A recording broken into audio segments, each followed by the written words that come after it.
ਸਤਿ ਸ਼੍ਰੀ ਅਕਾਲ, ਨਮਸਕਾਰ, ਆਦਾਬ। ਪੰਜਾਬੀ ਰੇਡੀਓ ਤੇ ਪੰਜਾਬੀ ਟੀਵੀ USA ਇਸ ਸਮੇਂ ਤੁਸੀਂ ਵੇਖ ਸੁਣ ਰਹੇ ਹੋ ਪ੍ਰੋਗਰਾਮ ਲੈ ਕੇ ਹਾਜ਼ਰ ਹਾਂ ਖਬਰ ਤੇ ਨਜ਼ਰ। ਇਸ ਪ੍ਰੋਗਰਾਮ ਦੇ ਵਿੱਚ ਹਰ ਰੋਜ਼ ਦੀ ਤਰ੍ਹਾਂ ਦੇਸ਼ ਵਿਦੇਸ਼ ਦੇ ਨਾਲ ਜੁੜੀਆਂ ਹੋਈਆਂ ਅਹਿਮ ਖਬਰਾਂ ਤੇ ਪਾਈਦਾ ਚਾਨਣਾ ਤੇ ਉਹਨਾਂ ਖਬਰਾਂ ਦਾ ਵਿਸ਼ਲੇਸ਼ਣ ਕਰਨ ਦੇ ਲਈ ਸਾਡੇ ਨਾਲ ਸਾਥ ਹੁੰਦਾ ਹੈ ਸੀਨੀਅਰ ਪੱਤਰਕਾਰ ਮਿੰਟੂ ਗੁਰਸਰੀਆ ਜੀ ਦਾ। ਕਰਦੇ ਹਾਂ ਸਭ ਤੋਂ ਪਹਿਲਾਂ ਉਹਨਾਂ ਦਾ ਸਵਾਗਤ। ਬਹੁਤ ਬਹੁਤ ਸਵਾਗਤ ਹੈ ਜੀ। ਸ਼ੁਕਰੀਆ ਗੁਰਪ੍ਰੀਤ। ਸਾਰਿਆਂ ਨੂੰ ਸਤਿ ਸ੍ਰੀ ਅਕਾਲ ਜੀ। ਸਤਿ ਸ਼੍ਰੀ ਅਕਾਲ ਜੀ। ਰੁਕ ਕਰੀਏ ਖਬਰਾਂ ਦਾ ਤਾਂ ਸਭ ਤੋਂ ਪਹਿਲੀ ਤੇ ਵੱਡੀ ਖਬਰ ਇਹੀ ਹੈ ਕਿ ਸਰਕਾਰ ਨੇ ਸੋਧ ਕੇ ਬਿੱਲ ਲਿਆਂਦਾ, ਉਸ ਨੂੰ ਕਾਨੂੰਨ ਦਾ ਰੂਪ ਵੀ ਦੇ ਦਿੱਤਾ ਵੀ ਭਾਈ ਹੁਣ ਬੇਅਦਬੀ ਕਰਨ ਵਾਲਿਆਂ ਨੂੰ ਸਖਤ ਸਜ਼ਾਵਾਂ ਮਿਲਣਗੀਆਂ, ਉਮਰ ਕੈਦ ਤੱਕ ਦਾ ਪ੍ਰਾਵਧਾਨ ਰੱਖ ਦਿੱਤਾ ਗਿਆ। ਪਰ ਇਸ ਨੂੰ ਕਹਿੰਦੇ ਵੀ ਹੁਣ ਚੁਣੌਤੀ ਮਿਲ ਗਈ ਹੈ ਕਾਨੂੰਨੀ ਤੌਰ ਦੇ ਉੱਪਰ। ਕੀ ਹੈ ਇਹ ਚੁਣੌਤੀ? ਕੌਣ ਅੱਗੇ ਆਇਆ ਜਿਸ ਨੇ ਚੁਣੌਤੀ ਦਿੱਤੀ ਹੈ ਤੇ ਕਿਹੜੀਆਂ ਗੱਲਾਂ ਮੁੱਖ ਬਿੰਦੂ ਜਿਹੜੇ ਕੇਂਦਰ ਬਿੰਦੂ ਰੱਖੇ ਗਏ ਨੇ, ਪਾਇਓ ਜ਼ਰਾ ਚਾਨਣਾ ਜੀ। ਗੁਰਪ੍ਰੀਤ ਦੇਖੋ, ਇੱਕ ਗੱਲ ਤੇ ਸਾਫ਼ ਸੀ ਨਾ, ਸਪਸ਼ਟ ਸੀ ਕਿ ਬਈ ਇਸ ਮਾਮਲੇ ਨੂੰ ਕਾਨੂੰਨੀ ਕਸੌਟੀ ਦਾ ਸਾਹਮਣਾ ਕਰਨਾ ਹੀ ਪੈਣਾ ਸੀਗਾ। ਉਹਦਾ ਕਾਰਨ ਇੱਕ ਬੜਾ ਵੱਡਾ ਸੀਗਾ ਕਿ ਦੇਖੋ, ਜਦੋਂ ਕੋਈ ਚਾਹੇ BNS ਹੈ, ਚਾਹੇ ਉਸ ਤੋਂ ਪਹਿਲਾਂ IPC ਹੈ, ਉਹਦੇ ਵਿੱਚ ਜਦੋਂ ਆਲਰੇਡੀ ਇੱਕ ਕਾਨੂੰਨ ਕੰਮ ਕਰਦਾ ਹੈ, ਤੁਸੀਂ ਉਹਦੇ ਨਾਲ ਰਲਦਾ ਮਿਲਦਾ ਕਾਨੂੰਨ ਲੈ ਕੇ ਆ ਰਹੇ ਹੋ, ਫਿਰ ਉਹਦੇ ਵਿੱਚ ਕੈਪੀਟਲ ਪੁਨਿਸ਼ਮੈਂਟ ਤੁਸੀਂ ਰੱਖ ਰਹੇ ਹੋ ਜਾਂ ਤੁਸੀਂ ਉਮਰ ਕੈਦ ਰੱਖ ਰਹੇ ਹੋ, ਤਾਂ ਤੁਹਾਨੂੰ ਕਿਤੇ ਨਾ ਕਿਤੇ ਸਵਾਲ ਯਾਨੀ ਕਾਨੂੰਨ ਜਾਂ ਸੰਵਿਧਾਨ ਦੀ ਕਸੌਟੀ ਤੇ ਪੁੱਛੇ ਜਾਣਗੇ। ਇਹ ਤੁਹਾਡੇ ਜਲੰਧਰ ਤੋਂ ਹੈ ਸਿਮਰਨਜੀਤ ਸਿੰਘ, ਤੁਹਾਨੂੰ ਯਾਦ ਹੋਣਾ ਇੱਕ ਦੋ ਪਟੀਸ਼ਨਾਂ ਅੱਗੇ ਵੀ ਇਹਦੀਆਂ ਚਰਚਿਤ ਸਨ। ਜੀ ਜੀ। ਮਸਲਨ ਇੱਕ ਤੇ ਉਹ ਸੀਗੀ ਨਾ ਜਿਹੜਾ ਮਸੀਹ ਬਣਾਇਆ ਸੀ ਇਹਨਾਂ ਨੇ, ਇੱਕ ਘੱਟ ਗਿਣਤੀ ਕਮਿਸ਼ਨ ਦਾ ਸ਼ਾਇਦ ਲਾਇਆ ਸੀਗਾ ਚੇਅਰਮੈਨ, ਉਸ ਮੁਤਲਕ, ਤੇ ਇੱਕ ਹੋਰ ਸੀ ਪਟੀਸ਼ਨ, ਤੇ ਇਹਨੂੰ ਜੁਰਮਾਨਾ ਹੋਇਆ ਗਿਆ ਇੱਕ ਦੋ ਪਟੀਸ਼ਨਾਂ ਦੇ ਵਿੱਚ। ਮੈਂ ਕਿਉਂਕਿ ਇਹਦੀ ਪਟੀਸ਼ਨ ਜਿਹੜੀ ਸੀਗੀ ਨਾ ਉਹ ਹਾਸਲ ਕੀਤੀ ਸਿਮਰਨਜੀਤ ਸਿੰਘ ਦੀ। ਅੱਛਾ, ਹੁਣ ਦੇਖੋ, ਇਹ ਵੀ ਕਿਤੇ ਨਾ ਕਿਤੇ ਥਿਊਰੀ ਦਿੱਤੀ ਜਾਂਦੀ ਆ ਕਿ ਸਰਕਾਰਾਂ ਕੀ ਕਰਦੀਆਂ ਨੇ ਕਿ ਆਪਣੇ ਆਪ ਹੀ ਇੱਕ ਫਰੈਂਡਲੀ ਮੈਚ ਖੇਡ ਦਿੰਦੀਆਂ ਨੇ। ਉਹ ਜੀ ਕਮਜ਼ੋਰ ਪਟੀਸ਼ਨ ਜਾਂਦੀ ਆ, ਉਹ ਰੱਦ ਹੋ ਜਾਂਦੀ ਹੈ, ਤੇ ਉਹ ਜਿਹੜਾ ਕਾਨੂੰਨੀ ਆਪਸ਼ਨ ਹੁੰਦਾ ਖਤਮ ਹੋ ਜਾਂਦਾ। ਬਟ ਮੈਨੂੰ ਇਹਦੇ 'ਚ ਇਮਕਾਨ ਘੱਟ ਲੱਗਦਾ। ਕਿਉਂ? ਕਿਉਂਕਿ ਜਿੱਦਾਂ ਹੀ ਇਹ ਖਬਰ ਮੈਂ ਹੀ ਬ੍ਰੇਕ ਕੀਤੀ ਸੀਗੀ, ਤੁਹਾਨੂੰ ਸ਼ਾਇਦ ਯਾਦ ਹੋਏਗਾ, ਜਿੱਦਾਂ ਹੀ ਮੈਂ ਖਬਰ ਬ੍ਰੇਕ ਕੀਤੀ, ਇਹਨਾਂ ਦੇ ਭੰਬੱਕੜ ਤੇ ਮੈਨੂੰ ਪੈਰ ਨਿਕਲੇ ਪਹਿਲਾਂ ਕਿ ਇਹ ਫੇਕ ਹੈ ਜੀ, ਫਾਲਸ ਹੈ, ਫਲਾਂ ਹੈ, ਟਮਕਾਂ ਹੈ। ਪਰ ਉਸ ਤੋਂ 2-2.5 ਘੰਟਿਆਂ ਬਾਅਦ ਇਹ ਪੰਜਾਬ ਦੀ ਅੱਜ ਦੀ ਸਭ ਤੋਂ ਵੱਡੀ ਖਬਰ ਬਣ ਗਈ ਜੀ। ਅੱਛਾ, ਕਿਉਂਕਿ ਮੈਨੂੰ ਪਤਾ ਲੱਗਿਆ ਕਿ ਅੰਦਰ ਖਾਤੇ ਜਿਵੇਂ ਹੀ ਇਹ ਪਟੀਸ਼ਨ ਗਈ ਰਜਿਸਟਰੀ ਦੇ ਕੋਲ, ਤੇ ਜੋ ਕਾਨੂੰਨੀ ਮਹਿਕਮਾ ਹੈ ਪੰਜਾਬ ਸਰਕਾਰ ਦਾ, ਉਹਦੇ ਵਿੱਚ ਤੇ ਜ਼ਲਜ਼ਲਾ ਆ ਗਿਆ ਮੈਨੂੰ, ਉਹਦੇ ਵਿੱਚ ਤੇ ਜਿੱਦਾਂ ਭੁਚਾਲ ਆ ਗਿਆ। ਤਾਂ ਇਸ ਤੋਂ ਬਾਅਦ ਕੀ ਹੁੰਦਾ ਹੈ ਕਿ ਫਿਰ ਇਹ ਵੱਡੀ ਖਬਰ ਬਣਦੀ ਹੈ। ਤਾਂ ਮੈਨੂੰ ਇਉਂ ਲੱਗਿਆ ਕਿ ਕੁਝ ਰਾਜਸੀ ਧਿਰਾਂ ਨੇ ਵੀ ਮੇਰੇ ਨਾਲ ਸੰਪਰਕ ਸਾਧਨਾ ਸ਼ੁਰੂ ਕਰ ਦਿੱਤਾ ਕਿ ਜੀ ਕੋਈ ਡਾਕੂਮੈਂਟ ਦਿਓ, ਕੋਈ ਇੱਦਾਂ ਉੱਦਾਂ। ਤੁਹਾਨੂੰ ਪਤਾ ਆਪਾਂ ਸੋਰਸ ਰਿਵੀਲ ਨਹੀਂ ਕਰਦੇ, ਆਪਦਾ ਮਜਬੂਰੀਆਂ ਹੁੰਦੀਆਂ ਨੇ। ਤਾਂ ਉਸ ਤੋਂ ਬਾਅਦ ਤੇ ਸਾਫ਼ ਹੋ ਗਿਆ, ਸਪਸ਼ਟ ਹੋ ਗਿਆ, ਸਾਰੀਆਂ ਚੀਜ਼ਾਂ ਜਿਹੜੀਆਂ ਸੀਗੀਆਂ ਉਹ ਅੱਗੇ ਚੱਲਣ ਲੱਗ ਗਈਆਂ। ਤਾਂ ਮੈਨੂੰ ਉਹਨਾਂ ਦੀਆਂ ਗੱਲਾਂ ਬਾਤਾਂ ਤੋਂ ਅੰਦਾਜ਼ਾ ਹੋ ਗਿਆ ਕਿ ਇਹ ਕੁਝ ਪਾਰਟੀਆਂ ਹੋਰ ਵੀ ਇਸ ਕਾਨੂੰਨ ਦੇ ਨਾਲ ਜੁੜੀ ਚਾਰਾਜੋਈ ਵਾਸਤੇ ਉੱਥੇ ਪਹੁੰਚ ਸਕਦੀਆਂ। ਮਤਲਬ ਕਿ ਤੁਹਾਨੂੰ ਪਤਾ ਆ, ਜਿਵੇਂ ਆਪਾਂ ਸੁਪਰੀਮ ਕੋਰਟ 'ਚ ਦੇਖਦੇ ਹੁੰਦੇ ਆ ਕਿ ਇੱਕੋ ਮੁੱਦੇ ਤੇ ਕਈ ਪਟੀਸ਼ਨਾਂ ਹੁੰਦੀਆਂ ਨੇ, ਫਿਰ ਉਹ ਸਾਰੀਆਂ ਕਲੱਬ ਹੋ ਜਾਂਦੀਆਂ ਨੇ। ਤਾਂ ਇਹਦੇ ਵਿੱਚ ਕੀ ਆ ਕਿ ਜੇ ਤੁਸੀਂ ਵੇਖੋਗੇ ਗਰਾਊਂਡ ਉਹੀ ਹੈ, ਜਿਵੇਂ ਮੈਂ ਤੁਹਾਨੂੰ ਦੱਸਿਆ ਕਿ ਬਈ ਉਮਰ ਕੈਦ ਦੀ ਸਜ਼ਾ ਦਾ ਪ੍ਰਬੰਧ ਆ, ਉਹਦੇ 'ਚ ਰਾਸ਼ਟਰਪਤੀ ਦੀ ਮਨਜ਼ੂਰੀ ਨਹੀਂ ਹੈ। ਫਿਰ ਇਸ ਤੋਂ ਇਲਾਵਾ ਜਿੱਦਾਂ ਸੰਵਿਧਾਨ ਦੀ ਮੂਲ ਭਾਵਨਾ ਸੈਕੂਲਰ ਯਾਨੀ ਧਰਮ ਨਿਰਪੱਖ, ਤਾਂ ਇੱਥੇ ਸ੍ਰੀ ਗੁਰੂ ਗ੍ਰੰਥ ਸਾਹਿਬ ਦੀ ਗੱਲ ਆ ਇਹ। ਤੇ ਇਸ ਤੋਂ ਇਲਾਵਾ ਮੈਨੂੰ ਇੱਕ ਆਪਦੇ ਜਿਹੜਾ ਮਤਲਬ ਕਿ ਕਾਨੂੰਨ ਦੀ ਬਹੁਤ ਸਿਖਰਲੀ ਪੌੜੀ ਤੇ ਬੈਠਾ ਬੰਦਾ, ਉਸਨੇ ਵੀ ਦੱਸਿਆ ਕਿ ਸਾਡੀ ਸਰਕਾਰ ਜਿਹੜੀ ਹੈ, ਮੰਨ ਲਓ ਪੰਜਾਬ ਸਰਕਾਰ ਦੀ ਗੱਲ ਕਰ ਰਹੇ ਸਨ, ਕਿ ਸਾਡੀ ਸਰਕਾਰ ਇਹਦੇ 'ਚ ਬੁਰੀ ਤਰ੍ਹਾਂ ਘਿਰ ਸਕਦੀ ਹੈ। ਘਿਰ ਇਉਂ ਸਕਦੀ ਹੈ ਕਿ ਇਹਦੇ 'ਚ ਉਹਨਾਂ ਨੇ ਜਿਹੜਾ ਨੁਕਤਾ ਪਕੜਾਇਆ, ਉਹ ਕਹਿੰਦੇ ਕਿ ਇਹ ਜਿਹੜਾ ਜਾਗਤ ਜੋਤ ਸ੍ਰੀ ਗੁਰੂ ਗ੍ਰੰਥ ਸਾਹਿਬ ਸਤਿਕਾਰ ਐਕਟ ਹੈ, ਇਹਦੀ ਅਮੈਂਡਮੈਂਟ ਕੀਤੀ ਹੈ, ਜਦ ਕਿ ਇਹਦਾ ਮੂਲ ਜਿਹੜਾ ਖਾਕਾ ਸੀਗਾ ਉਹ ਸਿਰਫ ਤੇ ਸਿਰਫ ਗੁਰੂ ਗ੍ਰੰਥ ਸਾਹਿਬ ਦੇ ਪ੍ਰਕਾਸ਼ਨ ਨੂੰ ਲੈ ਕੇ ਆ। ਉਹਦੇ 'ਚ ਕਿਤੇ ਵੀ ਇਹ ਚੀਜ਼ਾਂ ਨਹੀਂ, ਇਹ ਤੇ ਅਮੈਂਡ ਕੀਤਾ ਹੈ। ਇਸ ਅਮੈਂਡਮੈਂਟ ਦੀਆਂ ਧੱਜੀਆਂ ਉੱਡ ਜਾਣਗੀਆਂ। ਅੱਛਾ, ਹੁਣ SGPC ਲਈ ਵੀ ਇਹ ਇੱਕ ਤਰ੍ਹਾਂ ਨਾਲ ਕਹਿ ਲਓ ਕਿ ਬਿਪਤਾ ਦਾ ਸਬੱਬ ਸੀ। ਉਹ ਬੋਲਦੇ ਸਨ, ਤਾਂ ਤੁਹਾਨੂੰ ਪਤਾ ਕਿ ਉਹਨਾਂ ਨੂੰ ਅੱਗੋਂ ਪੈ ਨਿਕਲਦੇ ਆ ਲੋਕ ਕਿ ਤੁਸੀਂ ਤੇ ਵਿਰੋਧ ਕਰਦੇ ਹੋ ਇਦਾਂ ਉਦਾਂ। ਤਾਂ ਕੁੱਲ ਮਿਲਾ ਕੇ ਹੁਣ ਇਸ ਕਾਨੂੰਨੀ ਚਾਰਾਜੋਈ ਦੇ ਨਾਲ ਇੱਕ ਕਾਨੂੰਨੀ ਲੜਾਈ ਦਾ ਤੇ ਰਸਤਾ ਖੁੱਲ ਗਿਆ ਹੈ। ਦੇਖਦੇ ਹਾਂ, ਇੰਟਰਸਟਿੰਗ ਹੈ ਗੁਰਪ੍ਰੀਤ। ਹੁਣ ਕਾਨੂੰਨੀ ਲੜਾਈ, ਗਰਾਊਂਡ ਤਗੜੇ ਨੇ। ਸਿਮਰਨਜੀਤ ਸਿੰਘ, ਮੈਂ ਜਿਵੇਂ ਤੁਹਾਨੂੰ ਕਿਹਾ ਐਡਵੋਕੇਟ, ਅੱਗੇ ਵੀ ਚਰਚਿਤ ਰਿਹਾ। ਇਹਨੇ ਆਪਦੀ ਪਟੀਸ਼ਨ ਦੇ ਵਿੱਚ ਮੰਨਿਆ ਵੀ ਆ ਕਿ ਮੇਰੇ ਕੋਲ ਬਈ ਇਹ ਕਹਿੰਦੇ ਆ ਸੰਕੋਚ ਨਹੀਂ ਹੈ ਕਿ ਪੈਨਲਟੀਆਂ ਹੈਗੀਆਂ ਨੇ ਇੱਕ ਦੋ, ਯਾਨੀ ਪਟੀਸ਼ਨਾਂ ਨੂੰ ਲੈ ਕੇ ਸਾਰਾ ਕੁਝ ਇਸ ਪਟੀਸ਼ਨ ਦੇ ਵਿੱਚ ਹੈ। ਤਾਂ ਹੋਰ ਵੀ ਧਿਰਾਂ ਜਿਹੜੀਆਂ ਨੇ ਉਹ ਇਸ ਕਾਨੂੰਨ ਦੇ ਖਿਲਾਫ, ਖਾਸ ਤੌਰ ਤੇ ਜੇ ਤੁਸੀਂ ਅਕਾਲੀ ਦਲ ਬਾਦਲ ਵੇਖੋਗੇ ਜਾਂ SCPC, ਤਾਂ ਇਹਨਾਂ ਨੇ ਵੀ ਕਮਰ ਕੱਸਾ ਕੱਸ ਲਿਆ ਹੈ। ਇਹਨਾਂ ਨੇ ਵੀ ਤਿਆਰੀ ਕਰ ਦਿੱਤੀ ਹੈ, ਦੇਖਣਾ ਸ਼ੁਰੂ ਕਰ ਦਿੱਤਾ ਹੈ ਕਿ ਇਸ ਕਾਨੂੰਨੀ ਲੜਾਈ ਦਾ ਅੱਗੇ ਭਵਿੱਖ ਕੀ ਹੋ ਸਕਦਾ ਹੈ। ਤਾਂ ਕੁੱਲ ਮਿਲਾ ਕੇ ਜੇ ਮੰਨ ਲਓ, ਕਿਉਂਕਿ ਸੁਣਵਾਈ ਹੁਣ 1-2 ਦਿਨ ਦੇ ਵਿੱਚ ਸ਼ੁਰੂ ਹੋਏਗੀ ਗੁਰਪ੍ਰੀਤ, ਜੇ ਆਪਾਂ ਇਸ ਮਾਮਲੇ ਨੂੰ ਚਿਤਵੀਏ, ਇੱਕ ਤਰ੍ਹਾਂ ਨਾਲ ਕਹਿ ਲਓ ਕਿ ਕਲਪਨਾ ਕਰੀਏ ਕਿ ਜੇ ਮੰਨ ਲਓ ਇਹ ਕਾਨੂੰਨ ਸਟੇ ਹੋ ਜਾਂਦਾ ਹੈ, ਹੋਲਡ ਹੋ ਜਾਂਦਾ ਹੈ, ਤਾਂ ਸਰਕਾਰ ਦੀ ਫਜ਼ੀਅਤ ਹੋਏਗੀ, ਬਹੁਤ ਵੱਡੀ ਫਜ਼ੀਅਤ ਹੋਏਗੀ। ਤਾਂ ਇਹ ਆਪਣੇ ਆਪ ਦੇ ਵਿੱਚ ਕਹਿ ਲਓ ਕਿ ਇਹਨਾਂ ਵਾਸਤੇ ਝਟਕਾ ਹੋਵੇਗਾ। ਕਿਉਂਕਿ ਇਹਨਾਂ ਨੇ ਇਸ ਮੁਤਲਕ ਪ੍ਰਚਾਰ ਹੀ ਬਹੁਤ ਕੀਤਾ, ਤੇ ਮੇਰੇ ਖਿਆਲ ਦੇ ਨਾਲ ਸਮਾਣੇ ਮੋਰਚਾ ਵਾਲਿਆਂ ਨੂੰ ਵੀ ਹੁਣ ਕਿਤੇ ਨਾ ਕਿਤੇ ਸ਼ਸ਼ੋ ਪੰਜ ਹੋਏਗਾ। ਉਹਨਾਂ ਨੇ ਤਾਂ ਤਰੀਕ ਮਿਥਲੀ ਸੀ ਕਿ 24 ਤਰੀਕ ਨੂੰ ਗੁਰਜੀਤ ਸਿੰਘ ਥੱਲੇ ਆ ਜਾਣਗੇ, ਧਰਮ ਯੁੱਧ ਮੋਰਚਾ ਫਤਿਹ ਹੋ ਜਾਏਗਾ। ਹੁਣ ਉਹਨਾਂ ਨੂੰ ਵੀ ਵੇਖਣਾ ਪਏਗਾ ਕਿ ਤੁਸੀਂ ਮੋਰਚਾ ਫਤਿਹ ਕਰ ਲਓ ਅਰਦਾਸ ਕਰਕੇ, ਤੇ ਜੇ ਉੱਥੇ ਕਾਨੂੰਨ ਹੋਲਡ ਹੋ ਗਿਆ, ਕੀ ਮੋਰਚਾ ਫੇਰ ਲੈਓਗੇ ਉੱਥੇ? ਇਹ ਆਪਣੇ ਆਪ ਦੇ ਵਿੱਚ ਬੜੇ ਵੱਡੇ ਸਵਾਲ ਰਹਿ ਜਾਣਗੇ ਹੁਣ ਗੁਰਪ੍ਰੀਤ।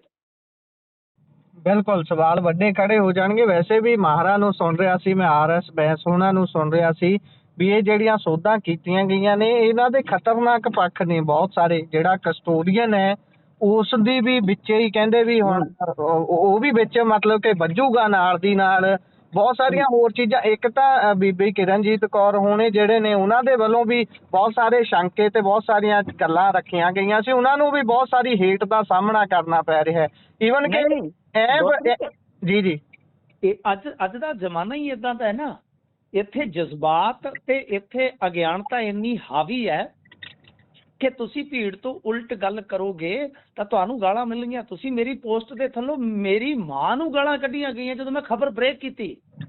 ਤੁਸੀਂ ਹਾਲ ਵੇਖ ਲਓ, ਮੇਰੀ ਮਾਂ ਨੂੰ, ਜਿਹਨੂੰ ਪਤਾ ਹੀ ਨਹੀਂ ਮੈਂ ਕੀ ਕੰਮ ਕਰਦਾ, ਮੇਰੇ ਕੰਮ ਬਾਰੇ ਜ਼ਿਆਦਾ ਨਹੀਂ ਪਤਾ ਜੀ, ਠੀਕ ਹੈ ਜੀ, ਉਹ ਧਾਰਮਿਕ ਖਿਆਲਾਂ ਦੀ ਹੈ, ਅੰਮ੍ਰਿਤਧਾਰੀ ਹੈ, ਹਿਸਾਬ ਲਾ ਲਓ। ਅੰਮ੍ਰਿਤਧਾਰੀ ਇੱਕ ਬਜ਼ੁਰਗ ਔਰਤ ਨੂੰ ਗੰਦੀਆਂ ਗਾਲਾਂ ਕੱਢੀਆਂ ਗਈਆਂ। ਕਿਉਂ? ਮੇਰਾ ਕਸੂਰ ਪਤਾ ਕਿ ਮੈਂ ਖਬਰ ਬ੍ਰੇਕ ਕੀਤੀ। ਤਾਂ ਮਤਲਬ ਕਿ ਭੀੜ, ਪਰ ਕੀ ਅਸੀਂ ਇਸ ਭੀੜ ਤੋਂ ਡਰਦੇ ਨਾ ਬੋਲੀਏ? ਤੁਹਾਨੂੰ ਪਤਾ ਮੈਂ ਹਮੇਸ਼ਾ ਇਸ ਮੰਚ ਤੇ ਮਤਲਬ ਕਿ ਮੇਰੀ ਜ਼ਿੰਦਗੀ ਦਾ ਇੱਕ ਹਿੱਸਾ ਗੁਜ਼ਰ ਗਿਆ। ਮੈਂ ਹਮੇਸ਼ਾ ਲਹਿਰ ਦੇ ਉਲਟ ਤਰ ਪੈਣਾ ਜੀ। ਇਹ ਨਹੀਂ ਹੈ ਕਹਿੰਦੇ ਵਾ ਮੇਰੀ ਆਦਤ ਹੈ ਕਿ ਲਹਿਰ ਦੇ ਉਲਟ ਚੱਲ ਪੈਣਾ, ਨਹੀਂ, ਕਿ ਜਿੱਥੇ ਲੱਗਦਾ ਹੈ ਕਿ ਇਸ ਵਹਾਅ ਦੇ ਨਾਲ ਸਾਡੀ ਆਡੀਅנס ਨੂੰ ਨਹੀਂ ਬਹਿਣ ਦੇਣਾ, ਅਸੀਂ ਉਹਨਾਂ ਨੂੰ ਦੂਸਰਾ ਪੱਖ ਜਿਹੜਾ ਹੈ ਉਹ ਦਿਖਾਉਣਾ ਹੈ, ਤਾਂ ਜ਼ਰੂਰੀ ਹੋ ਜਾਂਦਾ ਹੈ। ਇਸ ਕਾਨੂੰਨ ਦੀਆਂ ਕੁਝ ਮਤਲਬ ਕਿ ਪਰਖਾਂ ਜ਼ਰੂਰੀ ਨੇ ਕਸੌਟੀ ਤੇ। ਅਸੀਂ ਮਾਮਲਾ ਬੇਅਦਬੀ ਦਾ ਇੱਕ ਪਾਸੇ ਆ, ਬੇਅਦਬੀ ਦਾ ਨਿਆਂ ਤੇ ਤੁਸੀਂ ਛੱਡ ਦਿੱਤਾ ਜਿਹੜੀਆਂ ਹੋਈਆਂ ਨੇ। ਸਿੱਖ ਕੌਮ ਨੂੰ ਤੁਸੀਂ ਨਾ ਬਾਈਬਲ ਦਾ ਨਾ ਕੋਟਕਪੂਰੇ ਦਾ, ਇੱਥੋਂ ਤੱਕ ਕਿ ਨਿਰਦੋਸ਼ ਮੌੜ ਬੰਬ ਧਮਾਕਿਆਂ ਦਾ ਤੇ ਤੁਸੀਂ ਜਸਟਿਸ ਹੀ ਨਹੀਂ ਕੀਤਾ। ਤੁਸੀਂ ਤੇ ਡੇਰਾ ਮੁਖੀ ਦੇ ਖਿਲਾਫ ਕੇਸ ਚਲਾਉਣ ਦੀ ਇਜਾਜ਼ਤ ਤੱਕ ਨਹੀਂ ਦਿੱਤੀ। ਤੁਸੀਂ ਐਡੇ ਬੇਈਮਾਨ ਆਦਮੀ ਹੋ। ਕੇਸ ਸਾਰੇ ਚੰਡੀਗੜ੍ਹ ਚਲੇ ਗਏ ਜੀ। ਬਿਲਕੁਲ, ਕੇਸ ਸਾਰੇ ਚੰਡੀਗੜ੍ਹ ਚਲ ਗਏ। ਤੁਸੀਂ ਲੋਕਾਂ ਨੂੰ ਗੁੰਮਰਾਹ ਕਰ ਦਿੱਤਾ ਕਿ ਬਈ ਬੇਅਦਬੀ ਦਾ ਕਾਨੂੰਨ ਬਣ ਜਾਏਗਾ ਤਾਂ ਬੇਅਦਬੀ ਰੁਕ ਜਾਏਗੀ। ਹਜੇ ਕਾਨੂੰਨ ਬਣਨਾ ਹੈ, ਕਾਨੂੰਨ ਅਮਲ ਚ ਆਉਣਾ ਹੈ, ਫਿਰ ਸਜ਼ਾ ਦਰ ਤੈਅ ਹੋਏਗੀ। ਇਹਨਾਂ ਨੂੰ ਪੁੱਛੋ ਤੁਹਾਡੇ ਰਾਜ ਦੇ ਵਿੱਚ ਬੇਅਦਬੀਆਂ ਦੇ ਮਾਮਲਿਆਂ 'ਚ ਕਿੰਨਿਆਂ ਨੂੰ ਸਜ਼ਾ ਹੋਈ? ਪਰ ਸਾਡੀ ਭੀੜ ਹੈ, ਇਹ ਭੀੜ ਬਿਲਕੁਲ ਬੇਸਿਰ ਹੋ ਚੁੱਕੀ ਹੈ, ਸਿਰ ਨਹੀਂ ਵਰਤਦੀ ਗੁਰਪ੍ਰੀਤ। ਤੇ ਗੱਲ ਇਹ ਆ ਕਿ ਸੰਵਿਧਾਨ ਭੀੜਾਂ ਦੇ ਮੁਤਾਬਕ ਨਹੀਂ ਚੱਲਦੇ, ਕਾਨੂੰਨ ਭੀੜਾਂ ਦੇ ਮੁਤਾਬਕ ਨਹੀਂ ਚੱਲਦੇ। ਜੇ ਤੁਸੀਂ ਵੇਖੋਗੇ ਤਾਂ ਉੱਥੇ ਫਰਕ ਹੋਣੀ ਆ ਕਿ ਸਾਡੀ ਜਿਹੜੀ ਸੰਵਿਧਾਨ ਦੀ ਮੂਲ ਪ੍ਰਸਤਾਵਨਾ ਹੈ ਜਾਂ ਜਿਹੜੀ ਉਹਦੀ ਮੂਲ ਭਾਵਨਾ ਦੇ ਉਲਟ ਕੋਈ ਚੀਜ਼ ਹੈ ਤਾਂ ਉਹਦਾ ਨਿਰਣਾ ਹੋਣਾ ਹੈ ਗੁਰਪ੍ਰੀਤ। ਜੀ ਬਿਲਕੁਲ ਬਿਲਕੁਲ। ਤੇ ਇਸ ਤੋਂ ਅੱਗੇ ਜੇਕਰ ਆਪਾਂ ਵਧੀਆ ਇੱਕ ਗੱਲ ਕਰਨੀ ਹੈ, ਤੁਸੀਂ ਬੀਤੇ ਦਿਨੀ ਆਪਣੇ ਸੋਸ਼ਲ ਮੀਡੀਆ ਪਲੇਟਫਾਰਮ ਦੇ ਉੱਪਰ ਇੱਕ ਖਬਰ ਸਾਂਝੀ ਕੀਤੀ ਸੀ ਕਿ ਭਾਈ ਗੜ੍ਹਸ਼ੰਕਰ ਦੇ ਵਿੱਚ ਇੱਕ ਫੈਮਿਲੀ ਹੈ, ਇੱਕ ਦੰਪਤਨੀ ਨੇ, ਉਹ ਵਿਦੇਸ਼ ਤੋਂ ਆਉਂਦੇ ਨੇ, ਅਮਰੀਕਾ ਤੋਂ ਆਉਂਦੇ ਨੇ ਤੇ ਭਾਈ ਉਹਨਾਂ ਦੇ ਮਨ 'ਚ ਸੀ ਵੀ ਕੁਝ ਚੰਗਾ ਕਰੀਏ, ਆਪਣੇ ਪਿੰਡ ਲਈ ਨਹੀਂ ਸਹੀ ਤਾਂ ਆਪਣੇ ਸਾਹਮਣੇ ਜਿਹੜੀ ਗਲੀ ਉਹਦੇ ਲਈ ਕਰ ਲਈਏ। ਉਹ ਬੜਾ ਦਿਲਚਸਪ ਕਿੱਸਾ ਸੀ। ਮੈਂ ਚਾਹੁੰਦਾ ਤੁਸੀਂ ਉਸ ਨੂੰ ਦੱਸਦੇ ਚਲੋ ਸਾਡੇ ਸਰੋਤਿਆਂ ਨੂੰ ਵੀ ਭਾਈ ਸਾਡੇ ਦੇਸ਼ ਦੇ ਵਿੱਚ ਸੋਹਣੇ ਪੰਜਾਬ ਦੇ ਵਿੱਚ ਸਿਸਟਮ ਚੱਲਦਾ ਕਿੱਦਾਂ ਹੈ, ਤੁਸੀਂ ਕਿੰਨਾ ਕੁ ਦੇਸ਼ ਦੀ ਸੇਵਾ ਕਰ ਸਕਦੇ ਹੋ, ਆਪਣੇ ਦੇਸ਼ ਦੀ ਛੱਡੋ ਪਿੰਡ ਦੀ ਕਿੰਨੀ ਕੁ ਸੇਵਾ ਕਰ ਸਕਦੇ ਹੋ ਆਪਣੇ ਮਨ ਨਾਲ। ਗੁਰਪ੍ਰੀਤ, ਉਹਦੇ 'ਚ ਇਹ ਕਿ ਕਿਤਨਾ ਸਾਹਿਬ ਨੇ ਪੋਸਟ ਪਾਈ ਸੀ, ਮੈਂ ਇਸ ਪੋਸਟ ਨੂੰ ਕਹਿ ਲਓ ਕਿ ਰੀਪੋਸਟ ਕੀਤਾ ਸੀਗਾ। ਕਿਤਨਾ ਸਾਹਿਬ ਨੂੰ ਮੈਂ ਉਦੋਂ ਤੋਂ ਜਾਣਦਾ ਜਦੋਂ ਤੋਂ ਮੈਂ ਪੰਜਾਬੀ ਰੇਡੀਓ USA ਜੁਆਇਨ ਕੀਤਾ ਸੀਗਾ। ਜੀ ਅਸੀਂ ਇਹਨਾਂ ਦੇ ਨਾਲ ਇੰਟਰਵਿਊਜ਼ ਕੀਤੀਆਂ ਨੇ ਕਿਉਂਕਿ ADR ਲਈ ਕੰਮ ਕਰਦੇ ਸੀ। ਪ੍ਰੇਮ ਪਿਆਰ ਬਹੁਤ ਪੁਰਾਣਾ ਮੇਰਾ, ਮੈਂ ਤੁਹਾਨੂੰ ਤਾਂ ਹੀ ਦੱਸਿਆ ਨਾ ਕਿ ਮੇਰੀ ਬਹੁਤ ਸਾਰੇ ਲੀਡਰਾਂ ਦੇ ਨਾਲ ਸਾਂਝ ਹੈ ਕਿਉਂਕਿ ਅਸੀਂ ਬਹੁਤ ਲੰਮੇ ਸਮੇਂ ਤੋਂ ਇਹਨਾਂ ਨੂੰ ਦੇਖਿਆ, ਇਹਨਾਂ ਦੇ ਨਾਲ ਵਿਚਰੇ ਹਾਂ। ਤਾਂ ਕਿਤਨਾ ਸਾਹਿਬ ਹਮੇਸ਼ਾ ਵਿਵਾਕ ਬੋਲਦੇ ਨੇ ਔਰ ਬੜਾ ਨਾਪ ਤੋਲ ਕੇ ਬੋਲਦੇ ਨੇ।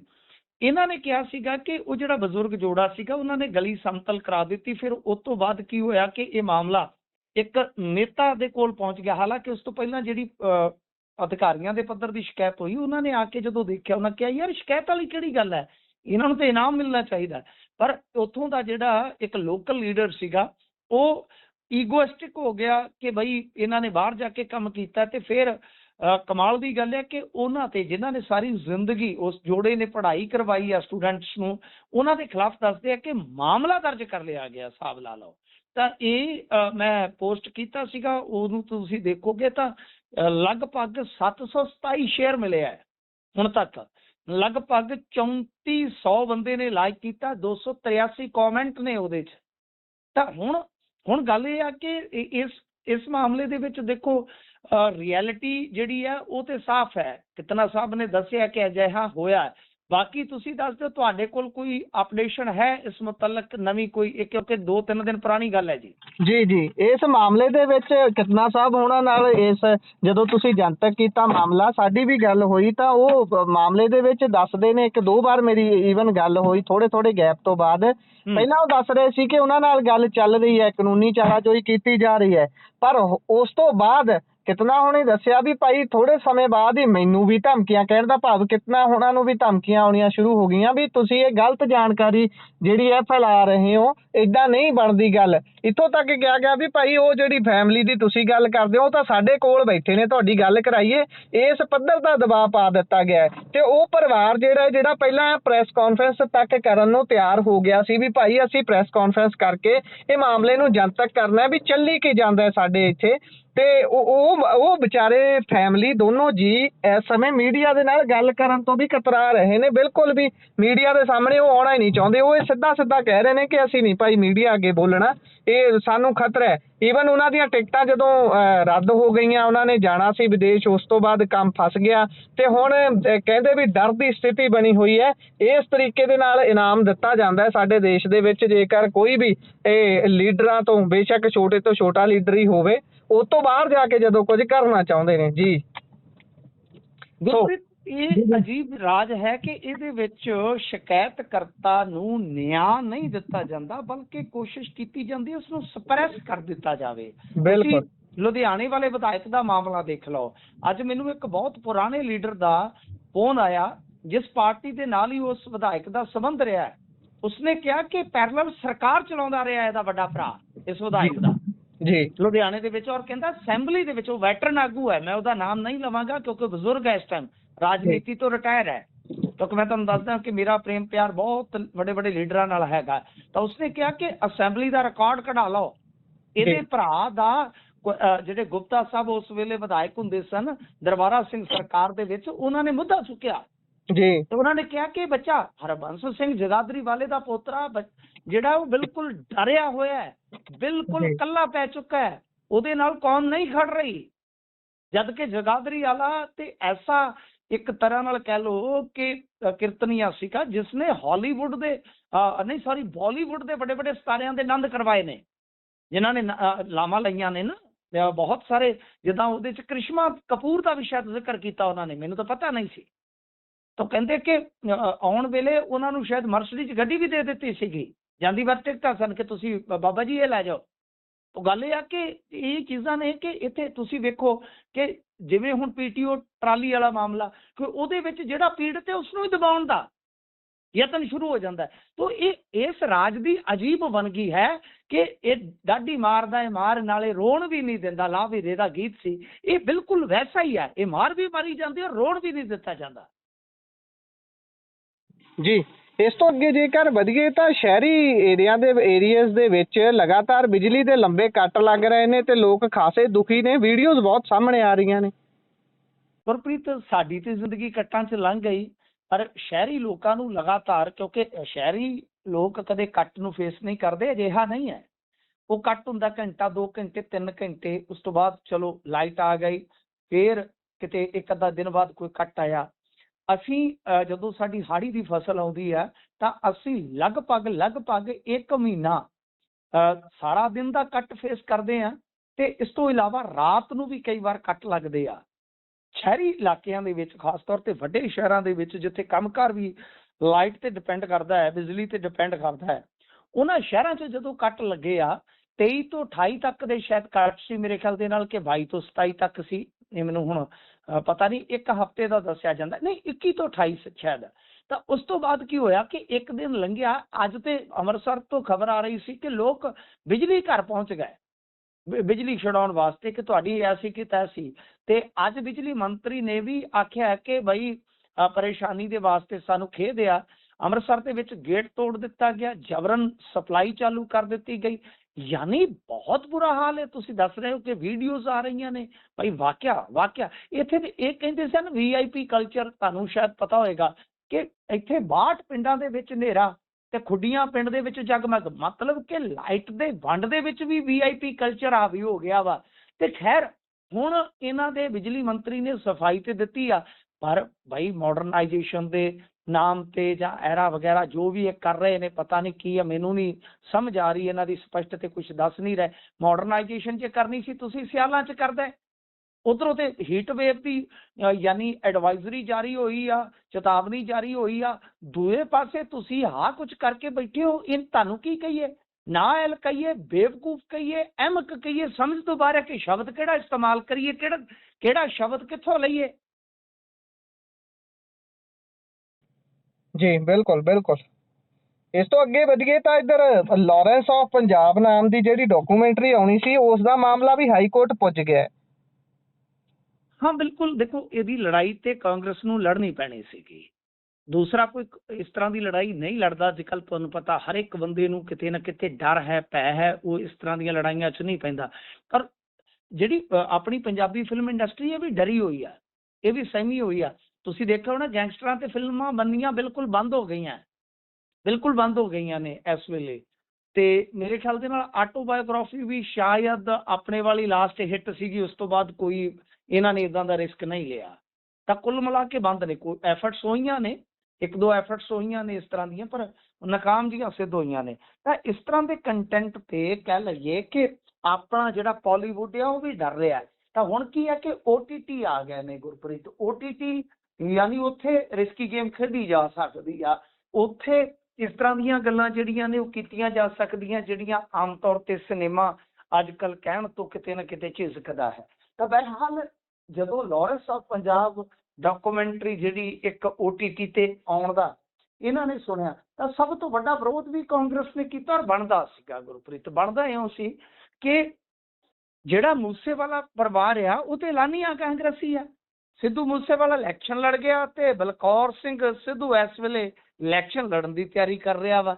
ਸੋ ਇਸ ਕਰਕੇ ਰਾਜਾ ਵੜਿੰਗ ਨੇ ਸ਼ੁਰੂ 'ਚ ਸਟੈਂਡ ਲਿਆ ਤੇ ਉਸ ਤੋਂ ਬਾਅਦ ਉਹਨੇ ਹੀ ਐਲਾਨ ਕਰ ਦਿੱਤਾ ਕਿ ਅਸੀਂ ਕਾਨੂੰਨੀ ਲੜਾਈ ਲੜਾਂਗੇ। ਤਾਂ ਮਾਮਲਾ ਹਾਈ ਕੋਰਟ ਚਲਾ ਗਿਆ ਗੁਰਪ੍ਰੀਤ।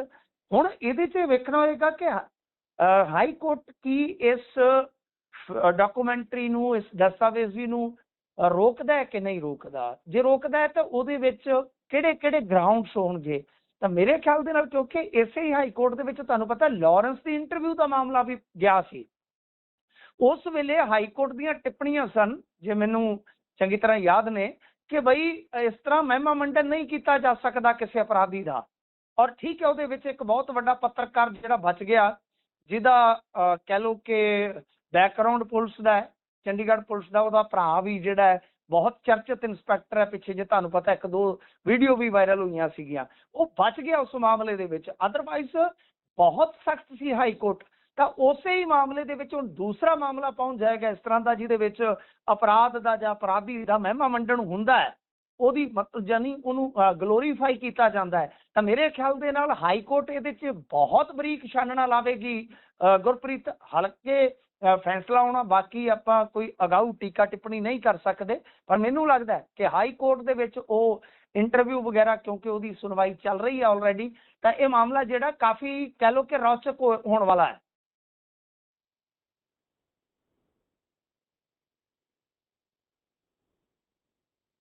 ਜੀ, ਸੋ ਇਸ ਤੋਂ ਅੱਗੇ ਜੇਕਰ ਆਪਾਂ ਵਧੀਏ ਤਾਂ ਉਧਰ ਮਲੇਰਕੋਟਲਾ ਵਾਲੇ ਵਿਧਾਇਕ ਨੂੰ ਧਮਕੀ ਆਈ ਹੈ ਜੀ। ਅੱਛਾ, ਧਮਕੀ ਜਿਹੜੇ ਦੇਣ ਵਾਲੇ ਸੀ ਉਹ ਫੜੇ ਵੀ ਗਏ ਨੇ, ਤੇ ਦੱਸਦੇ ਆ ਕਿ ਧਮਕੀ ਜਿਹੜੀ ਆਈ ਸੀ 20 ਲੱਖ ਰੁਪਏ ਦੀ ਆਈ ਸੀਗੀ ਕਿ 20 ਲੱਖ ਰੁਪਇਆ ਰੰਗਦਾਰੀ ਦਾ ਦੇ ਜਾਓ। ਵੈਸੇ ਬੁਰੇ ਹਾਲ ਨੇ, ਇੱਥੇ ਜੱਜ ਕੋਲੋਂ ਇੱਕ ਕੋਲੋਂ ਰੰਗਦਾਰੀ ਮੰਗ ਲਈ ਗਈ। ਵੈਸੇ ਉਹ ਬਲੈਕਮੇਲਿੰਗ ਦੇ ਨਾਮ ਤੇ ਸੀ ਤੇ ਇੱਕ ਐਡਵੋਕੇਟ ਤੇ ਦੋਸ਼ ਲੱਗੇ ਤੇ ਉਸ ਤੋਂ ਬਾਅਦ ਉਹਨੂੰ ਵੀ ਜ਼ਮਾਨਤ ਮਿਲ ਗਈ। ਅੱਛਾ, ਇਹ ਜਿਹੜੇ ਦੋਸ਼ੀ ਸੀਗੇ ਇਹਨਾਂ ਨੂੰ ਫੜ ਲਿਆ। ਵਿਧਾਇਕ ਦੇ ਪੀਏ ਆ ਗੁਰਮੁਖ ਸਿੰਘ, ਉਹਨਾਂ ਵੱਲੋਂ ਸ਼ਿਕਾਇਤ ਜਿਹੜੀ ਉਹ ਦਰਜ ਕਰਵਾਈ ਗਈ ਸੀਗੀ। ਤਾਂ ਇਹ ਜਿਹੜੇ ਵਿਧਾਇਕ ਨੇ ਆਮ ਆਦਮੀ ਪਾਰਟੀ ਦੇ, ਉਹਨਾਂ ਦਾ ਨਾਮ ਹੈ ਜ਼ਮੀਲ ਉਰ ਰਹਿਮਾਨ। ਅੱਛਾ, 20 ਲੱਖ ਰੁਪਏ ਦੇ, ਨਹੀਂ ਤਾਂ ਤੈਨੂੰ ਜਾਨੋਂ ਮਾਰ ਦਿਆਂਗੇ। 1 ਮਹੀਨਾ ਇਹ ਜਾਂਚ ਚੱਲੀ ਜਦੋਂ ਇਹ ਕਾਲ ਆਈ ਇਸ ਤਰ੍ਹਾਂ ਦੀ। ਤਾਂ ਫਿਰ ਉਸ ਤੋਂ ਬਾਅਦ ਮਾਮਲਾ ਜਿਹੜਾ, ਕਿਉਂਕਿ ਇੱਥੇ ਜਿਹੜੇ ਹਾਕੀ ਦੇ ਸੁਪਰਸਟਾਰ ਰਹੇ ਨੇ ਕਿਸੇ ਟਾਈਮ, ਗਗਨ ਅਜੀਤ ਸਿੰਘ, ਇਹ SSP ਨੇ ਮੇਰੇ ਖਿਆਲ ਦੇ ਨਾਲ, ਜੇ ਮੈਂ ਨਹੀਂ ਭੁੱਲਦਾ, ਯਾਨੀ ਆਲਾ ਅਧਿਕਾਰੀ ਆ। ਤਾਂ ਇਹ ਬੜੇ ਐਕਟਿਵ ਨੇ, ਸੁਪਰ ਐਕਟਿਵ ਨੇ, ਬੜੇ ਕਮਾਲ ਦੇ ਕੰਮ ਕਰਦੇ ਆ। ਤਾਂ ਇਹਨਾਂ ਨੇ ਤੇਜ਼ੀ ਦੇ ਨਾਲ ਇਹ ਸਾਰਾ ਕੁਝ ਜਿਹੜਾ ਉਹ ਕੀਤਾ ਤੇ ਉਸ ਤੋਂ ਬਾਅਦ ਇਹ ਟਰੇਸ ਹੋ ਗਿਆ। ਇਹਨਾਂ ਦੇ ਵਿੱਚੋਂ ਇੱਕ ਦੋਸ਼ੀ ਨੇ ਦਿੱਲੀ ਦੇ ਵਿੱਚ ਟ੍ਰੇਨ 'ਚ ਬੰਬ ਹੋਣ ਦੀ ਅਫਵਾਹ ਵੀ ਫੈਲਾਈ ਸੀਗੀ ਜੀ। ਸੋ ਜਿਹੜਾ ਇਹ ਸ਼ੰਟੀ ਨਾਮ ਦਾ ਅਪਰਾਧੀ ਆ, ਦੱਸਦੇ ਕਿ ਇਹ ਕਹਿ ਲਓ ਕਿ ਜਿੱਦਾਂ ਮੁਲਜ਼ਮਾਨਾ ਕਾਰਵਾਈਆਂ ਹੁੰਦੀਆਂ ਆਦਤਨ ਹੀ ਇਹ ਕਰਦਾ ਸੀਗਾ। ਤਾਂ ਵਿਧਾਇਕ ਦੇ ਪੀਏ ਦੇ ਬਿਆਨਾਂ ਤੇ ਕੇਸ ਰਜਿਸਟਰਡ ਹੋਇਆ ਸੀਗਾ। ਗੁਰਪ੍ਰੀਤ, ਗੱਲ ਇਹ ਆ ਕਿ ਇੱਥੇ ਇਹ ਜਿਹੜਾ ਕੰਮ ਚੱਲਦਾ ਪਿਆ ਫਰੌਤੀਆਂ ਵਾਲਾ, ਉਹ ਇੱਕ ਤਰ੍ਹਾਂ ਨਾਲ ਈਜ਼ੀ ਮਨੀ ਮੇਕਿੰਗ ਵਾਲਾ ਸਿਸਟਮ ਵੀ ਬਣ ਗਿਆ ਨਾ। ਕੁਝ ਬੰਦਿਆਂ ਨੂੰ ਲੱਗਦਾ ਹੈ ਕਿ ਬਸ ਧਮਕੀ ਦਿੱਤੀ ਨਹੀਂ, ਕਾਲ ਕੀਤੀ ਨਹੀਂ ਕਿ ਪੈਸਾ ਡਿੱਗ ਪੈਣਾ ਆ। ਤਾਂ ਇਹ ਮਾਈਂਡ ਸੈਟ ਵੀ ਹੋ ਜਾਂਦਾ ਕਈ ਵਾਰ ਕਿ ਬਾਈ ਇਹ ਸ਼ਾਰਟਕਟ, ਵਧੀਆ ਸ਼ਾਰਟਕਟ ਆ। ਤਾਂ ਬਹਰਹਾਲ ਜੇ ਆਪਾਂ ਵੇਖੀਏ ਤਾਂ ਪੰਜਾਬ ਦੇ ਵਿੱਚ ਇਸ ਵੇਲੇ ਬੁਰੀ ਹਾਲਤ ਆ। ਯਾਨੀ ਫੋਨ ਲਾਉਣ ਲੱਗਿਆ ਇਹ ਵੀ ਨਹੀਂ ਦੇਖਿਆ ਜਾਂਦਾ ਕਿ ਮੂਹਰਿਓਂ ਕੌਣ ਆ ਕੌਣ ਨਹੀਂ ਆ। ਧਮਕੀ ਤੇ ਧਮਕੀ, ਧਮਕੀ ਤੇ ਧਮਕੀ, ਇੰਨੀਆਂ ਧਮਕੀਆਂ ਆ ਰਹੀਆਂ ਕਿ ਗੱਲ ਹੀ ਛੱਡ ਦਿਓ। ਸਾਡੇ ਇਲਾਕੇ ਦੇ ਵਿੱਚ ਵੀ ਇੱਕ ਅਕਾਲੀ ਲੀਡਰ ਨੂੰ ਧਮਕੀ ਆਈ ਹੋਈ ਆ। ਤਾਂ ਕਹਿਣ ਦਾ ਮਤਲਬ ਹੈ ਕਿ ਕਿਸੇ ਨੂੰ ਵਾਕਿਆ ਪੈਸੇ ਲਈ ਥ੍ਰੈਟ ਹੈ, ਕਿਸੇ ਨੂੰ ਜਾਨੋਂ ਥ੍ਰੈਟ ਹੈ, ਕੁਝ ਵੀ ਹੈ। ਮਤਲਬ ਕਿ ਬਹੁਤ ਬੁਰੀ ਹਾਲਤ ਹੈ ਗੁਰਪ੍ਰੀਤ। ਬਿਲਕੁਲ, ਤੁਸੀਂ ਇਹ ਦੇਖੋ ਇਹ ਕਿੰਨੇ ਮੌਕੇ ਹੋ ਗਏ ਜਦੋਂ ਇਹਨਾਂ ਦੇ ਆਗੂਆਂ ਦੇ ਘਰਾਂ ਦੇ ਅੱਗੇ ਫਾਇਰਿੰਗ, ਇਹਨਾਂ ਦੇ ਆਗੂਆਂ ਦੇ ਕਤਲ, ਤੇ ਹੁਣ ਸਿੱਧਾ ਇਹਨਾਂ ਦੇ MLA ਨੂੰ ਧਮਕੀ ਆ ਗਈ ਆ ਤੁਸੀਂ। ਪਰ ਜਦੋਂ ਇਹਨਾਂ ਨੂੰ ਪੁੱਛ ਲੋਗੇ ਇਹ ਕਹਿੰਦੇ ਕਿ ਤੁਹਾਨੂੰ ਹੁੰਦੀ ਆ ਢਿੱਡ 'ਚ ਪੀੜ, ਸਾਡਾ ਜਿਹੜਾ ਰਾਜ ਆ ਉਹ ਤੇ ਬਈ ਚੰਗੇ ਭਾਗਾਂ ਨਾਲ ਮਿਲਿਆ, ਤੁਹਾਨੂੰ ਹੁੰਦਾ ਦੁੱਖ, ਤੁਹਾਨੂੰ ਬਈ ਸਾਡੇ ਰਾਜ ਨੂੰ ਵੇਖ ਵੇਖ ਕੇ ਆਉਂਦੇ ਚੱਕਰ, ਤੇ ਤੁਸੀਂ ਪਏ ਹੋ ਗਧੀ ਗੇੜ 'ਚ, ਤੁਹਾਡੇ ਉਹ ਹਿੱਲਿਆ ਦਿਮਾਗ, ਤੁਸੀਂ ਹੋ ਗਏ ਹੋ ਵਨ ਸਾਈਡਡ, ਤੁਸੀਂ ਪੰਜਾਬ ਦਾ ਭਲਾ ਨਹੀਂ ਚਾਹੁੰਦੇ। ਮਾਨ ਜੋ ਕਰ ਰਹੇ ਆ ਉਹ ਇਤਿਹਾਸ ਦੇ ਵਿੱਚ ਦਰਜ ਹੋ ਰਿਹਾ ਹੈ। ਜੀ, ਦਰਜ ਹੋ ਰਿਹਾ ਜਾਂ ਨਹੀਂ ਇਹ ਨਹੀਂ ਪਤਾ, ਪਰ ਅਕਾਲੀ ਨਹੀਂ ਟਲਦੇ ਜੀ। ਅਕਾਲੀ ਲੈ ਰਹੇ ਨੇ ਪੂਰੀਆਂ ਚੁਸਕੀਆਂ CM ਦੇ ਵਿਦੇਸ਼ੀ ਦੌਰੇ ਦੀਆਂ। CM ਦੇ ਵਿਦੇਸ਼ੀ ਦੌਰੇ ਨੂੰ ਵੀ ਤੁਸੀਂ ਦੇਖੋਗੇ ਤੇ ਨਾਲ ਵੈਭਵ ਵੇਖੋ, ਤਸਵੀਰਾਂ ਆ ਰਹੀਆਂ ਨੇ। ਹੁਣ ਤੁਸੀਂ ਮੈਨੂੰ ਦੱਸੋ ਵੈਭਵ ਦਾ ਕੰਮ ਕੀ ਹੈ ਜੀ? ਪਹਿਲੀ ਗੱਲ ਇਹ ਹੈ ਕਿ ਮਾਨ ਸਾਹਿਬ ਉੱਥੇ ਇਨਵੈਸਟਮੈਂਟ ਦੀ ਕਹਿੰਦੇ ਜੀ ਅਸੀਂ ਇਨਵੈਸਟਰਸ ਖਿੱਚਣ ਚੱਲੇ ਆ। ਤੇ ਮੈਨੂੰ ਇਹ ਦੱਸੋ ਕਿ ਪੂਰੇ 4 ਸਾਲ, 4.25 ਸਾਲ ਦੇ ਵਿੱਚ ਬਾਹਰੋਂ ਕਿੰਨੀ ਆਈ ਆ ਫੋਰਨ ਡਾਇਰੈਕਟ ਇਨਵੈਸਟਮੈਂਟ, ਕਿੰਨੀ ਆਈ ਆ ਹੁਣ ਤੱਕ? ਕੀ ਪੰਜਾਬੀਆਂ ਨੂੰ ਤੁਸੀਂ ਦੱਸ ਸਕਦੇ ਹੋ? ਔਰ ਇਹ ਜਾਂਦੇ ਨੇ, ਇਹਨਾਂ ਦੀ ਮਾਤਾ ਜੀ ਕੀ ਲੈਣ ਜਾਂਦੇ ਨੇ? ਉਹਨਾਂ ਦੀਆਂ ਹਾਲਾਂਕਿ ਨਿੱਜੀ ਜੀਵਨ ਆ, ਪਰ ਉਹ ਨਿੱਜੀ ਜੀਵਨ 'ਚ ਪਹਿਲਾਂ ਨਹੀਂ ਸੀ ਇੰਨੀਆਂ ਯਾਤਰਾਵਾਂ ਕਰਦੇ। ਔਰ ਇਹਨਾਂ ਦੇ ਇੱਕ ਮੰਤਰੀ ਬਾਰੇ ਮੈਨੂੰ ਇਹ ਵੀ ਪਤਾ ਲੱਗਾ ਕਿ ਉਹ ਆਪਦੇ ਬਹੁਤ ਪਰਸਨਲ ਨੇੜੂ ਗਨਮੈਨ ਜਾਂ ਦੂਜੇ ਤੀਜੇ ਵੀ ਲੈ ਗਿਆ। ਸੋ ਘੱਟੋ ਘੱਟ ਜਿਹੜਾ ਵਫਦ ਜਾ ਰਿਹਾ, ਡੈਲੀਗੇਸ਼ਨ ਜਾ ਰਿਹਾ, ਚਲੋ ਠੀਕ ਆ ਕਿ ਸਰਕਾਰਾਂ ਦੇ ਕੰਮ ਹੁੰਦੇ ਆ। ਵੈਸੇ ਤੇ ਕਾਲੀ ਵੀ ਕਹਿ ਰਹੇ ਨੇ ਕਿ ਕਾਲੀਆਂ ਨੂੰ ਪੁੱਛੇ ਕਿ ਭਾਈ ਤੁਹਾਡੇ ਤੇ ਬਈ ਲੀਡਰਾਂ ਦੇ ਲਾਜ ਜਿਹੜੇ ਆ ਉਹ ਬਾਹਰ ਹੁੰਦੇ ਰਹੇ ਨੇ। ਇੰਨਾ ਕੁਛ ਹੁੰਦਿਆਂ ਹੋਇਆ ਗੁਰਪ੍ਰੀਤ, ਇਹਨਾਂ ਦੇ ਤੇ ਲਾਜ ਬਾਹਰ ਹੁੰਦੇ ਰਹੇ ਨੇ। ਵਿਦੇਸ਼ੀ ਦੌਰੇ ਤੇ ਸੁਖਬੀਰ ਸਿੰਘ ਬਾਦਲ ਵੀ ਜਾਂਦੇ ਰਹੇ ਆ, ਬੀਬਾ ਬਾਦਲ ਵੀ ਜਾਂਦੀ ਰਹੀ ਆ, ਇਹ ਤੇ ਚੁੱਪ ਹੀ ਰਹਿਣ ਤੇ ਚੰਗੀ ਆ। ਪਰ ਗੱਲ ਵੱਡੀ ਇਹ ਆ ਕਿ ਵੈਭਵ ਉੱਥੇ ਕੀ ਕਰਦਾ ਹੈ? ਇਹ ਉੱਥੇ ਅਯਾਸ਼ੀ ਕਰਦਾ ਫਿਰਦਾ ਹੈ ਸਾਡੇ ਟੈਕਸ ਪੇਅਰਸ ਦੇ ਪੈਸੇ ਤੇ ਇਹ ਜਿੰਨੇ ਵੀ ਬੰਦੇ ਗਏ ਨੇ ਇਹਨਾਂ ਸਾਰਿਆਂ ਦੀ ਸੂਚੀ ਮੈਨੂੰ ਤੇ ਲੱਗਦਾ ਕਿ ਵੈਬਸਾਈਟ ਤੇ ਪਾਉਣੀ ਚਾਹੀਦੀ ਹੈ ਕਿ ਡੈਲੀਗੇਸ਼ਨ ਦੇ ਵਿੱਚ ਕੌਣ ਕੌਣ ਗਿਆ ਹੈ। ਕਿਉਂਕਿ ਜੇ ਸਰਕਾਰ ਦਾ ਡੈਲੀਗੇਸ਼ਨ ਗਿਆ ਹੈ ਤਾਂ ਟੈਕਸ ਪੇਅਰਸ ਨੂੰ ਜਾਂ ਆਮ ਪੰਜਾਬੀ ਨੂੰ ਇਹ ਜਾਣਨ ਦਾ ਹੱਕ ਹੈ ਕਿ ਡੈਲੀਗੇਸ਼ਨ ਦੇ ਵਿੱਚ ਕੌਣ ਕੌਣ ਆ। ਮੇਰੇ ਖਿਆਲ ਦੇ ਨਾਲ ਇਹਨਾਂ ਨੂੰ ਉਹ ਸਾਰੀ ਸੂਚੀ ਜਿਹੜੀ ਹੈ ਉਹ ਜਨਤਕ ਕਰਨ ਦੀ ਜ਼ਰੂਰਤ ਹੈ ਗੁਰਪ੍ਰੀਤ, ਤੇ ਨਾਲੇ ਇਹ ਦੱਸਣ ਦੀ ਜ਼ਰੂਰਤ ਆ ਕਿ ਇਹੋ ਜਿਹੇ ਵਿਦੇਸ਼ੀ ਦੌਰਿਆਂ ਦੀ ਆਊਟਪੁੱਟ ਕੀ ਹੈ। ਬਿਲਕੁਲ ਪਤਾ ਲੱਗਣਾ ਚਾਹੀਦਾ ਹੈ ਨਾ ਵੀ ਭਾਈ ਤੁਸੀਂ ਕਿੰਨੇ ਖਰਚ ਕੇ ਆਏ ਹੋ ਤੇ ਕਿੰਨੇ ਕਮਾ ਕੇ ਲਿਆਏ ਹੋ। ਜਿੱਦਾਂ ਹੁੰਦਾ ਨਾ ਕਈ ਵਾਰੀ ਇੱਥੇ ਨਿਕੰਮੇ ਪੁੱਤ ਨੂੰ ਵਿਦੇਸ਼ ਭੇਜਦੇ ਨੇ ਜਿਹੜਾ ਇੱਥੇ ਕੁਝ ਨਹੀਂ ਕਰਦਾ ਹੁੰਦਾ, ਤਾਂ ਉਹ ਫਿਰ ਉੱਥੇ ਟਾਮਾ ਜਿਹਾ ਕੋਈ ਬਹਾਨਾ ਲਾ ਕੇ ਨਾ ਮੁੜ ਆਉਂਦਾ ਉੱਥੋਂ, ਉਹ ਕੰਮ ਨਹੀਂ ਮਿਲਿਆ ਜੀ, ਐ ਹੋ ਗਿਆ ਫਲਾਨਾ ਹੋ ਗਿਆ, ਉਹ ਫਿਰ ਇੱਥੇ ਆ ਕੇ ਫਿਰ ਬੇਲੀਆਂ ਤੋੜਦਾ, ਨਾਲੇ ਉੱਤੋਂ ਕਰਜ਼ਾ ਚੜਾਉਂਦਾ ਘਰਦਿਆਂ ਤੇ। ਹਾਲਾਤ ਕਿਤੇ ਨਾਲੇ ਰੋਬ ਵੀ ਮਾਰਦਾ, ਮੈਂ ਬਾਹਰ ਧੱਕੇ ਖਾ ਕੇ ਆਇਆ। ਬਿਲਕੁਲ ਬਿਲਕੁਲ, ਉਤੋਂ ਮਾਂ ਅੱਖਾਂ ਭਰ ਲੈਂਦੀ ਹੈ ਭਾਈ, ਓਹੋ ਮੇਰਾ ਪੁੱਤ ਜੀਦਾ ਹੀ ਆ ਗਿਆ, ਇੰਨੇ ਬਹੁਤ ਹੈ। ਇਹ ਤਾਂ ਮੇਰਾ ਸ਼ਿੰਦਾ ਪੁੱਤ ਮਸਾ ਮੁੜਿਆ ਨਹੀਂ। ਇਹ ਹਾਲਾਤ ਨੇ। ਖੈਰ ਇਹਨਾਂ ਗੱਲਾਂ ਦੇ ਨਾਲ ਅੱਗੇ ਵਧੀਏ ਜੇਕਰ, ਤੇ ਗੈਸ ਸਪਲਾਈ ਦਾ ਮਾਮਲਾ ਵੀ ਹਾਈ ਕੋਰਟ ਪਹੁੰਚ ਗਿਆ। ਅੱਜ ਕੋਰਟਾਂ 'ਚ ਬਹੁਤ ਪਹੁੰਚੇ ਨੇ ਮਾਮਲੇ ਜੀ। ਹਾਈ ਕੋਰਟ ਜਾਂ ਸੁਪਰੀਮ ਕੋਰਟ 'ਚ ਮੁਸਲਸਲ ਮਾਮਲੇ ਜਾਣ ਦਾ ਮਤਲਬ ਪਤਾ ਕੀ ਹੁੰਦਾ ਹੈ ਗੁਰਪ੍ਰੀਤ? ਹੇਠਾਂ ਤੁਹਾਡਾ ਸਿਸਟਮ ਕੋਲੈਪਸ ਕਰ ਰਿਹਾ ਹੈ, ਹੇਠਾਂ ਸੁਣਵਾਈ ਨਹੀਂ ਹੋ ਰਹੀ। ਨਿੱਕੀਆਂ ਨਿੱਕੀਆਂ ਗੱਲਾਂ ਤੋਂ ਲੈ ਕੇ ਵੱਡੀਆਂ ਵੱਡੀਆਂ ਗੱਲਾਂ ਤੱਕ ਜਨਾਬ, ਕਿ ਜੇ ਹਾਈ ਕੋਰਟ ਦਾ ਰੁਖ ਕਰ ਰਹੇ ਨੇ ਲੋਕ ਤਾਂ ਸਮਝੋ ਮਾਮਲਾ ਗੜਬੜ ਹੈ। ਇਹ ਵੈਸੇ ਸਵੈ ਨੋਟਿਸ ਮੈਨੂੰ ਲੱਗਦਾ ਲਿਆ ਗਿਆ, ਉਹ ਉਦੋਂ ਲਿਆ ਗਿਆ ਗੁਰਪ੍ਰੀਤ ਜਦੋਂ ਇੱਕ ਜਿਹੜੇ ਹੈਗੇ ਸੀਗੇ ਨਾ ਆਪਣੇ ਐਡਵੋਕੇਟ, ਜਿਹੜੇ ਐਡਵੋਕੇਟ ਸੀਗੇ ਉਹਨਾਂ ਨੇ ਮਤਲਬ ਕਿ ਜਨਾਬ ਆਪਦੇ ਚੈਂਬਰ ਦੇ ਵਿੱਚ ਇੱਕ ਸਿਲੰਡਰ ਖਾਲੀ ਧਰ ਕੇ ਤੇ ਉੱਤੇ ਫੁੱਲ ਮਾਲਾ ਜਿਹੜੀ ਪੁਸ਼ਪ ਮਾਲਾ ਸੀ ਉਹ ਧਰੀ ਹੋਈ ਸੀ, ਸ਼ਰਧਾਂਜਲੀ ਭੇਟ ਸੀ। ਤਾਂ ਗੱਲ ਇਹ ਹੈ ਕਿ ਉਸ ਤੋਂ ਬਾਅਦ ਹਾਈ ਕੋਰਟ ਦੇ ਵਿੱਚ ਮਾਮਲਾ ਚਲੇ ਗਿਆ, ਕੇਂਦਰ ਤੋਂ ਜਵਾਬ ਤਲਬ ਕੀਤਾ ਗਿਆ ਤੇ ਹੁਣ ਦੱਸਦੇ ਕਿ 40,000 ਨਵੇਂ PNG ਕਨੈਕਸ਼ਨ ਜਿਹੜੇ ਆ ਉਹ ਚੰਡੀਗੜ੍ਹ ਦੇ ਵਿੱਚ ਦੇਣ ਦੀ ਤਿਆਰੀ ਕੀਤੀ ਜਾ ਰਹੀ ਆ।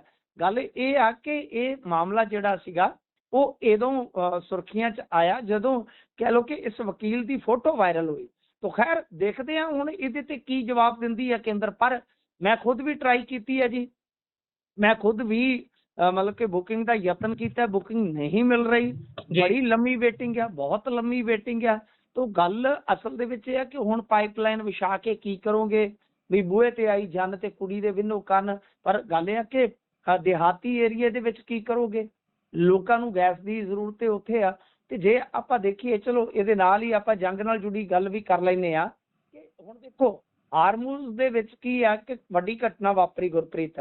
ਉੱਥੇ ਖਬਰਾਂ ਆ ਰਹੀਆਂ ਨੇ ਕਿ ਭਾਰਤ ਆਉਂਦਾ ਜਿਹੜਾ ਜਹਾਜ਼ ਸੀਗਾ ਈਰਾਨ ਨੇ ਰੋਕ ਲਿਆ, ਇਸਲਾਮਿਕ ਗਾਰਡ ਨੇ ਉਹਨੂੰ ਕਬਜ਼ੇ 'ਚ ਲੈ ਲਿਆ ਕਿ ਬਿਨਾਂ ਇਜਾਜ਼ਤ ਤੁਸੀਂ ਗੁਜ਼ਰ ਰਹੇ ਹੋ। ਇਹਦਾ ਮਤਲਬ ਇਹ ਆ ਕਿ ਜੋ ਜੈਸਚਰ ਸੀਗਾ ਉਹ ਖਤਮ ਹੋ ਰਿਹਾ ਇੰਡੀਆ ਪ੍ਰਤੀ। ਇਹਦਾ ਮਤਲਬ ਇਹ ਆ ਕਿ ਜੇ ਮੰਨ ਲਓ ਸੀਜ਼ ਫਾਇਰ ਦੀ ਗੱਲ ਤੇ ਵੈਸੇ ਚੱਲ ਰਹੀ ਹੈ ਕਿ ਸੀਜ਼ ਫਾਇਰ ਵਧੇਗਾ, ਹੁਣ ਜੇ ਮੰਨ ਲਓ ਉੱਥੇ ਇਹ ਸਥਿਤੀ ਜਿਉਂਦੀ ਤਿਉਂ ਰਹਿੰਦੀ ਹੈ, ਰੈੱਡ ਸੀ ਬਲੌਕ ਹੋ ਜਾਂਦਾ ਹੈ ਤੇ ਉਹ ਅਫਰੀਕਾ ਦਾ ਗੇੜਾ ਕੱਢ ਕੇ ਤੁਹਾਨੂੰ ਇੱਧਰ ਸਪਲਾਈ ਚੇਨ ਚਲਾਉਣੀ ਪੈਂਦੀ ਆ, ਤਾਂ ਡੈਫੀਨਿਟਲੀ ਤੁਸੀਂ ਦੇਖਣਾ, ਮੈਂ ਜਿਹੜੀ ਤੁਹਾਨੂੰ ਡੇਟ ਦੱਸੀ ਹੈ ਨਾ ਕਿ 5 ਤਰੀਕ ਉਸ ਤੋਂ ਬਾਅਦ ਹੁੰਦਾ ਕੀ ਆ। ਕਿਉਂਕਿ ਇਹ ਜੇ ਦੋਨੇ ਰਸਤੇ ਬਲੌਕ ਹੋ ਜਾਂਦੇ ਨੇ ਬਰਾਬਰ, ਯਾਨੀ ਰੈੱਡ ਸੀ ਵਾਲਾ ਤੇ ਉਧਰੋਂ ਇਹ ਜਿਹੜਾ ਹਾਰਮੋਜ਼ ਆ, ਤਾਂ 40% ਤੇਲ, ਗੈਸ ਤੇ ਫਰਟੀਲਾਈਜ਼ਰ ਯਾਨੀ ਖਾਦ ਦੀ ਵੀ ਕਹਿ ਲਓ ਕਿ ਕਿਤੇ ਨਾ ਕਿਤੇ ਪੰਜਾਬ ਦੇ ਵਿੱਚ ਕਿੱਲਤ ਹੋ ਜਾਏਗੀ ਗੈਸ ਤੋਂ ਬਾਅਦ, ਤੇਲ ਤੋਂ ਬਾਅਦ। ਜੀ ਇਸੇ ਦੇ ਨਾਲ ਪ੍ਰੋਗਰਾਮ ਦਾ ਸਮਾਂ ਇੱਥੇ ਹੀ ਸਮਾਪਤ ਹੁੰਦਾ ਹੈ। ਤੁਸੀਂ ਜੁੜੇ ਜਾਣਕਾਰੀਆਂ ਸਾਂਝੀਆਂ ਕੀਤੀਆਂ, ਬਹੁਤ ਬਹੁਤ ਧੰਨਵਾਦ ਜੀ। ਧੰਨਵਾਦ ਜੀ।